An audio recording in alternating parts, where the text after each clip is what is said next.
There is a number circulating through the corridors of women's professional basketball right now, whispered in executive suites and debated behind closed doors at collective bargaining sessions. It isn't a salary figure.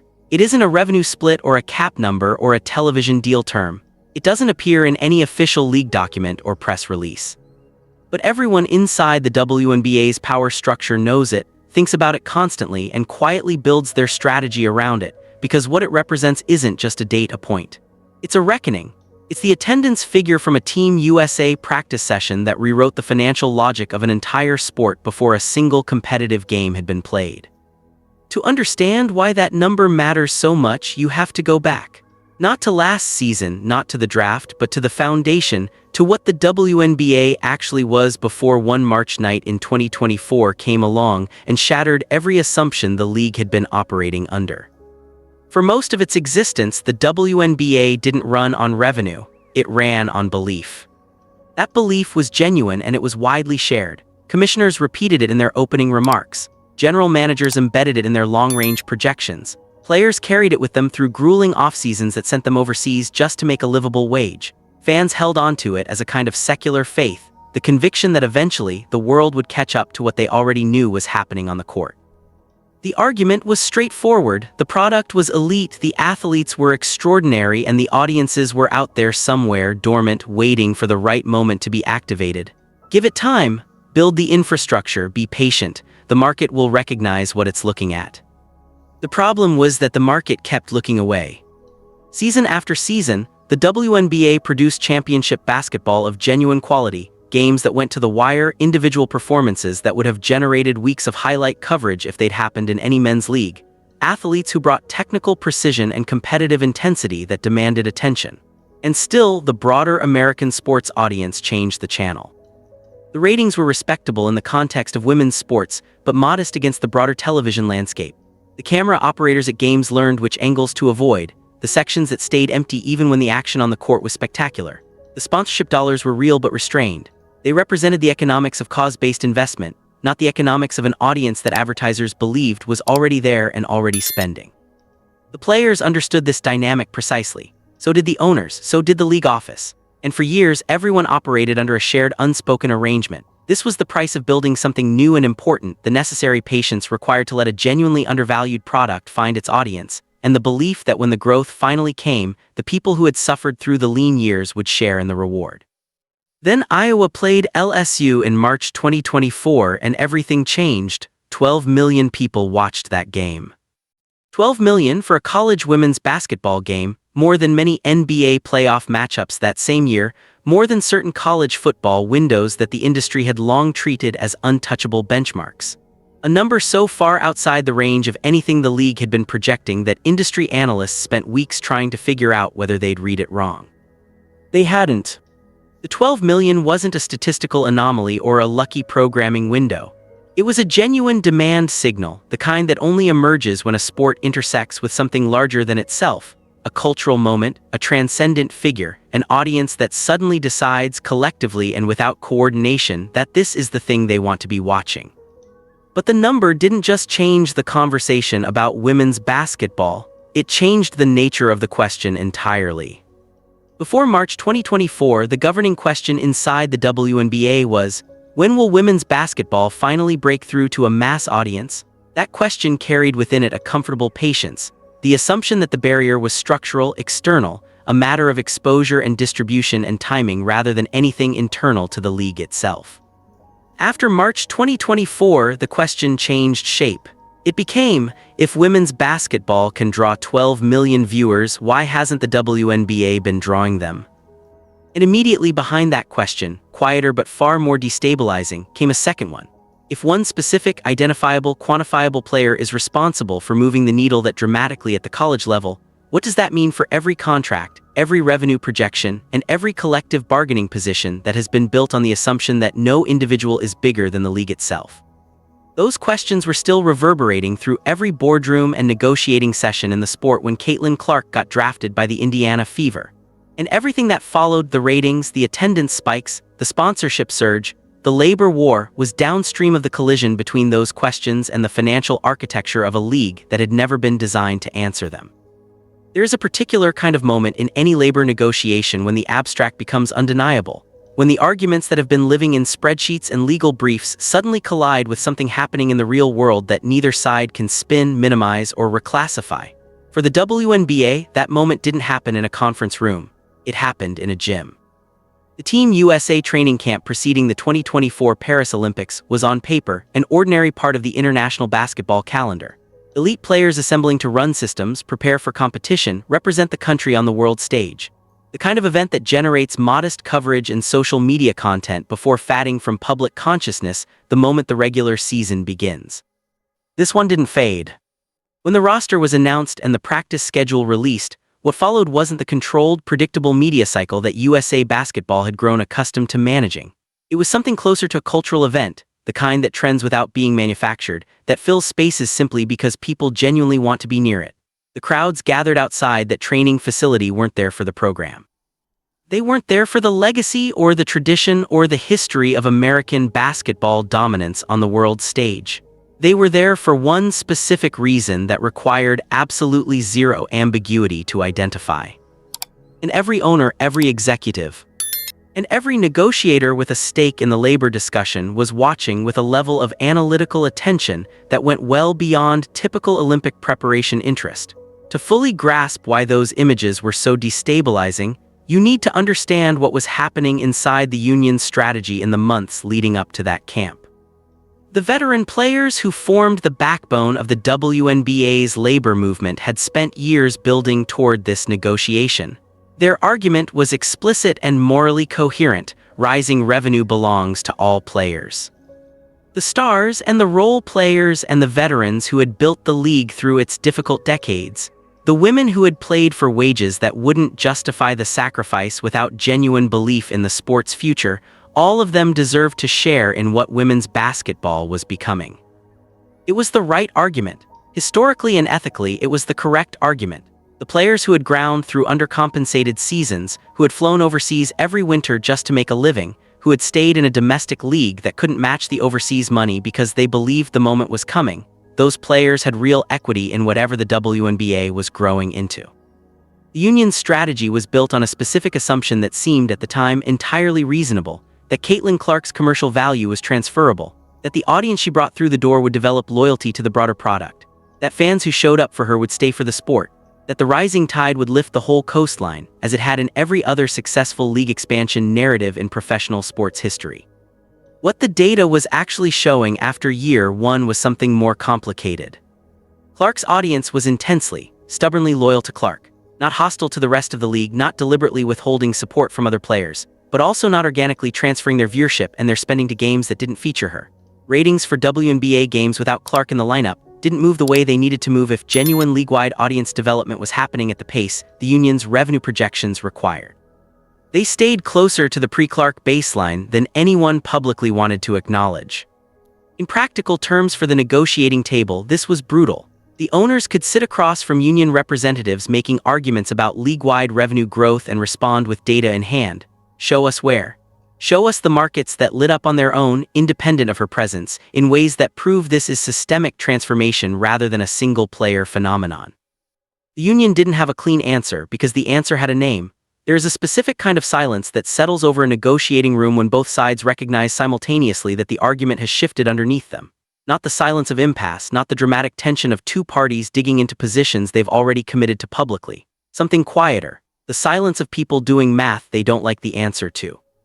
That silence began descending over the WNBA labor situation in the back half of 2024, and the people feeling it most acutely weren't the owners. The owners had already run the numbers. They'd seen the concentration data, watched the Team USA footage, tracked the game-by-game ratings breakdowns, and understood with clarity what they were working with. What they were waiting for, with the patience of people who believed time was working in their favor, was for the internal asymmetry inside the player pool to become visible enough that it complicated the union's public position. The veterans were doing a different kind of math.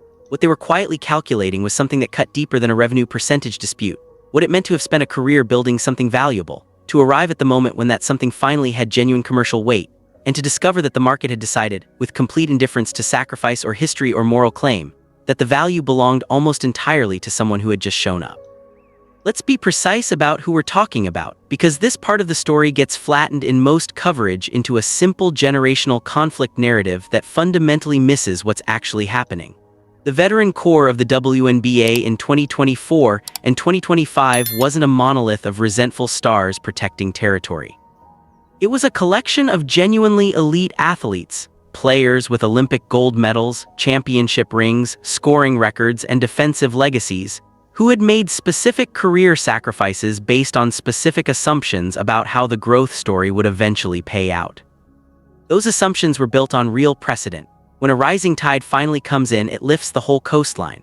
The players who endured the lean years get to benefit from the prosperous ones. That's the deal. That's why you stay. That's why you keep your WNBA career primary even when the overseas money is more reliable. You stay because you believe the moment is coming, and when it comes, the people who were there for the struggle get to share in the reward.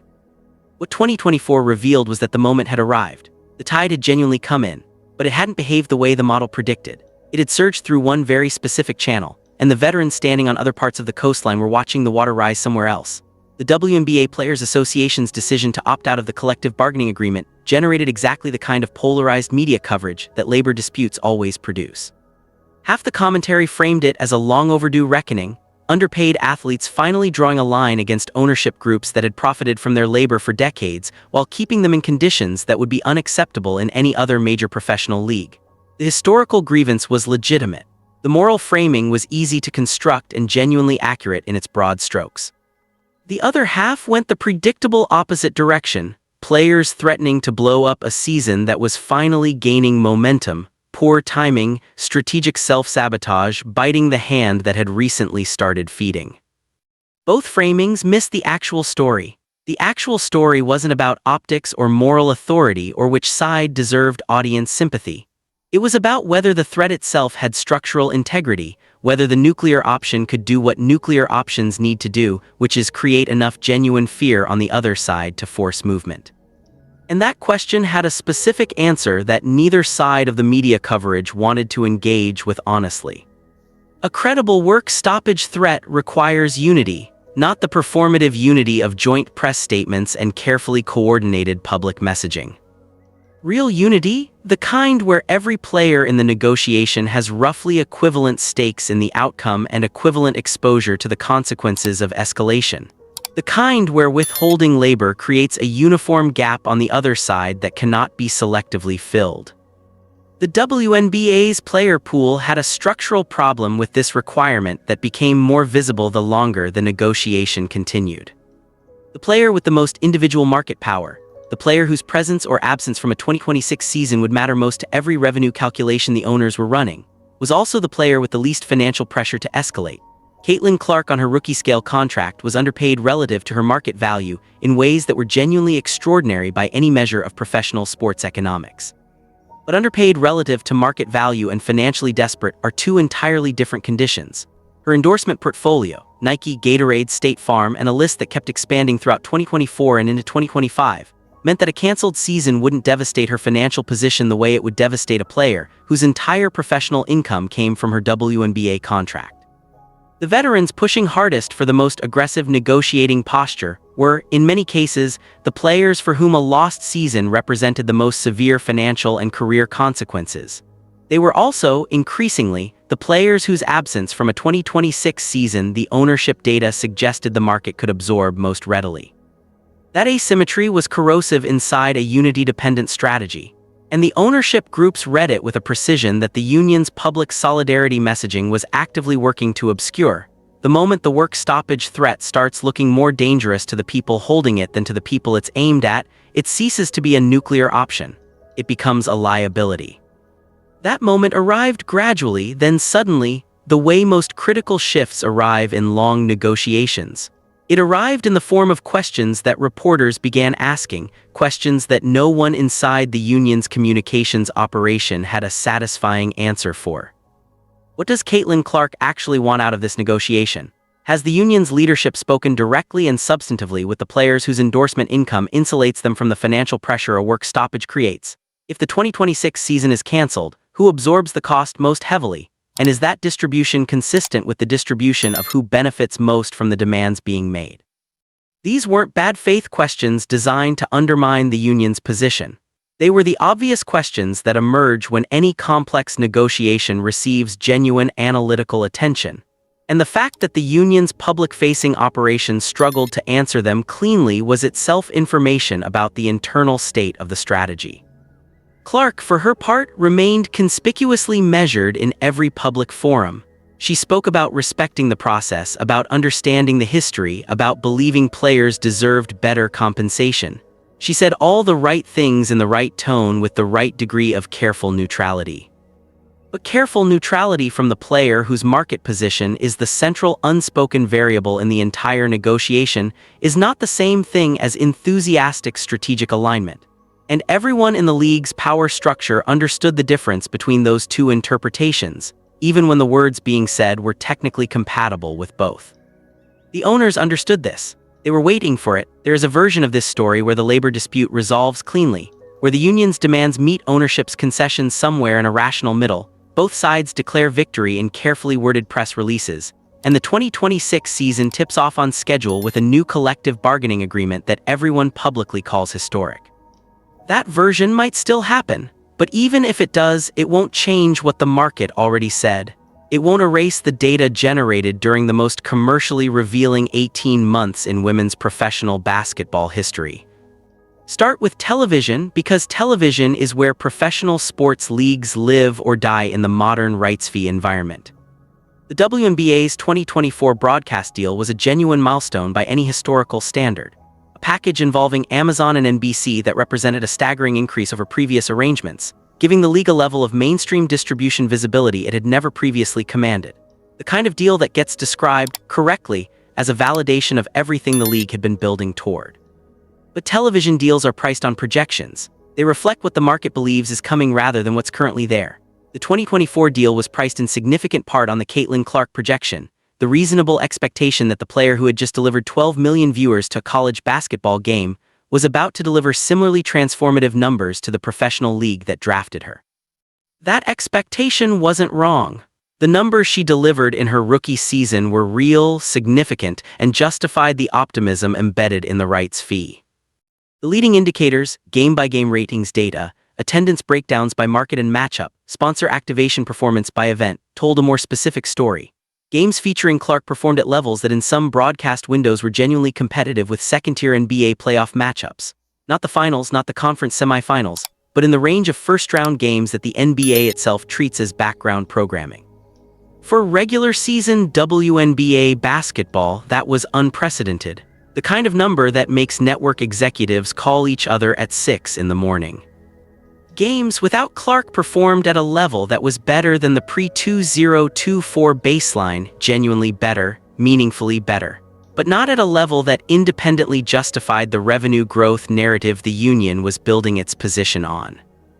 The gap between those two performance levels was the central fact that the entire labor negotiation was orbiting without either side willing to name it directly, because naming it meant having a conversation that the league's public-facing messaging was structurally designed to avoid. A conversation about individual value versus collective value, about whether the growth story was a league story or a player story, about what it actually means in financial terms when one athlete's presence or absence moves a revenue needle that the collective enterprise cannot move on its own. Sponsors were having that conversation privately whether the league wanted them to or not. The brand partnerships that landed in 2024 and into 2025 were, in many cases, structured with specificity that went well beyond typical league-wide sponsorship arrangements, activation clauses tied to Clark's participation, appearance requirements written into deals that on their surface looked like league partnerships, but were functionally individual athlete marketing agreements wearing institutional clothing. This wasn't scandal or conspiracy. It was brands doing exactly what brands do when they identify where the audience actually lives. They wrote their contracts to follow the audience rather than the institutional relationship. But it created a situation where the WNBA's sponsorship revenue, the revenue that was supposed to validate the union's argument about league-wide commercial growth, was partially hollow at its core. Remove Clark from the equation, and a meaningful portion of that sponsor money would follow her out the door rather than stay behind to support the collective enterprise. The owners knew this. The union's leadership knew this. The sponsors themselves were not being particularly subtle about it.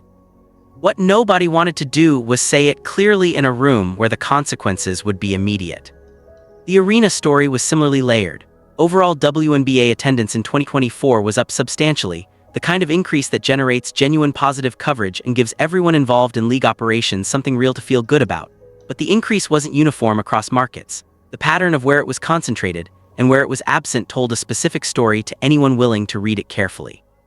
Markets with Clark on the visiting schedule saw dramatic jumps. Arenas that had been operating at 60 or 70% capacity suddenly selling out, with significant portions of the crowd arriving in Indiana gear in buildings that had never previously attracted out-of-market fan travel. Markets without a Clark appearance on the schedule moved more modestly. Some moved well, some barely moved at all. The overall number looked like a rising tide. The underlying geography looked like a weather system with one very powerful pressure center generating movement in its immediate vicinity, while the surrounding atmosphere remained relatively stable. None of this is Caitlin Clark's fault. That point deserves emphasis and repetition because the temptation to read this kind of analysis as an argument against her, as some case that her commercial dominance is illegitimate or that the veterans' grievances are invalid, fundamentally misreads what's actually being said. Markets are not moral instruments. They don't distribute value according to effort or sacrifice or historical contribution. They respond to what moves audiences in the present tense with complete indifference to what moved audiences in the past, or what should move audiences according to any framework of fairness. The fact that the market has concentrated its attention and its dollars in one place isn't a judgment on the players it has concentrated them away from. It's just what markets do. The veterans who built this league through decades of undercompensated labor have a legitimate claim. Clark has a legitimate claim. Both claims are real, substantiated, and defensible. The tragedy, and that may be exactly the right word, is that the market generated a pool of money that isn't large enough to fully honor both claims simultaneously. And the collective bargaining framework was designed for a world where that specific problem didn't exist at this particular scale. The structural tension at the center of this negotiation isn't a new problem in professional sports. Every league eventually confronts the question of how to distribute value when one or two athletes are responsible for a disproportionate share of the commercial product. The NBA dealt with it with Michael Jordan. Baseball dealt with it repeatedly. The difference in the WNBA's case is that the league arrived at this problem without the decades of accumulated revenue infrastructure that other leagues had built before their transcendent player arrived. The WNBA got its Jordan moment before it had built the Jordan-era Bulls' financial architecture. What the market said in its cold and structurally indifferent way was that the WNBA in 2024 was not yet a league whose collective commercial value justified what the union was asking for. It was a league with one transcendent commercial asset, operating inside a collective structure that was attempting to negotiate as though that asset's value was evenly distributed across the roster. It wasn't, and until the league figures out how to bridge the gap between what the market values and what the collective deserves, every negotiating session will be haunted by the same unresolvable tension. Somewhere between endorsement appearances and off-season training sessions, the most important variable in the entire equation was running her own calculations. Caitlin Clark never asked to be at the center of this. She didn't lobby for a special contract structure or publicly undermine the union's position or give interviews designed to separate her interests from those of her teammates. By every public account, she was a professional who showed up, competed at the highest level, and let her performance speak for itself. In professional sports, the market doesn't reward quietness or careful political navigation. It responds to what it responds to. And what it responded to, with a force and scale that nobody had fully anticipated, was her. The veterans understood this. The smart ones, and there were many sharp, analytically sophisticated veterans inside that negotiating coalition, understood that their frustration wasn't really directed at her personally. It was directed at a system that had finally delivered the growth they'd been promised, but delivered it in a form that the existing collective bargaining framework wasn't equipped to contain. The structure they'd built their strategy around was designed for a world of roughly uniform leverage. The world they'd arrived at had a single extraordinary concentration of leverage that the entire architecture was bending around. They had one remaining move, and it was the riskiest play they'd attempted yet. But the question hanging over the entire negotiation, the question that every owner was quietly calculating the answer to, the question that the union's solidarity messaging couldn't fully paper over was whether the player at the center of everything had arrived at the same answer they had or a different one. Clark's careful public neutrality wasn't neutrality, it was information. And in professional sports, the distance between what you say publicly and what the market says about you privately is precisely where all the real decisions get made. The 2026 season is approaching. The table is still set. The most important person in the room still hasn't said what she actually thinks, and everyone is listening for it.